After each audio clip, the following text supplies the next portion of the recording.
তো এই যে আমার মেয়ে গপু বাবাদের সেবা দেবে, তো চন্দন বাটছে। তো আমাকে আমার মেয়ে বলছে, মা চন্দনটা আমি গপু ভাইদের চন্দনটা আমি বাটি, আর তুমি ভোলা বাবা লাল চন্দনটা তুমি বাটো। বললাম ঠিক আছে তুই বাট। তো এদিকে আমার মেয়ে চন্দন বেটে ওইদিকে গপু বাবাদের তুলসী পাতা দিয়ে লাগিয়ে দিচ্ছিল কপালে হাতে। আর এদিকে আমি সমস্ত ভগবানদের জামা কাপড় পরিয়ে আর ভোলা বাবাকে মাথায় জল দিয়ে দিয়েছি, যেহেতু আজকে শ্রাবণ মাসের দ্বিতীয় সোমবার।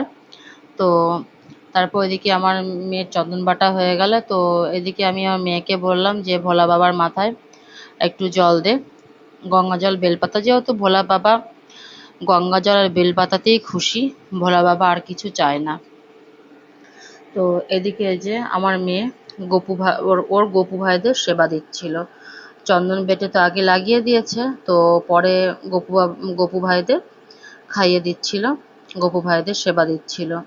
তো এদিকে আমি সমস্ত ভগবানদের পুজো দিয়ে গপু বাবাদের আরতিটা করে নিলাম, যেহেতু আমার মেয়ে আরতি করতে পারবে না, কারণ ছোট বাচ্চাও, ওর হাতে আগুনটা না দেওয়াই ভালো। আর এদিকে দুদিনকার জামা কাপড় জমে গেছে গপু বাবাদের আর সমস্ত ভগবানদের, তো জামা কাপড়টা কেচে নিয়ে ছাদে চলে গেছিলাম মেলতে। আর এদিকে আমার মেয়ে ক্লিপগুলো খুলে খুলে দিচ্ছিল, যে জামা কাপড়ে লাগিয়ে দেওয়ার জন্য। আমিকে বললাম ক্লিপগুলো খুলে খুলে দিয়ে এদিকে লাগিয়ে দে জামা কাপড়ে, নাহলে জামা কাপড়গুলো তো হাওয়ায় উড়ে পড়ে যাবে। তো এদিকে আমার সমস্ত ভগবানদের জামা কাপড়গুলো মেলা হয়ে গেছে। আর আকাশে তো এখন একটু বৃষ্টির সিজন, এই রোদ উঠছে এই বৃষ্টি হচ্ছে, তো আকাশটা পুরো একদম মেঘলা হয়ে রয়েছে, মেঘলা আকাশ পুরো।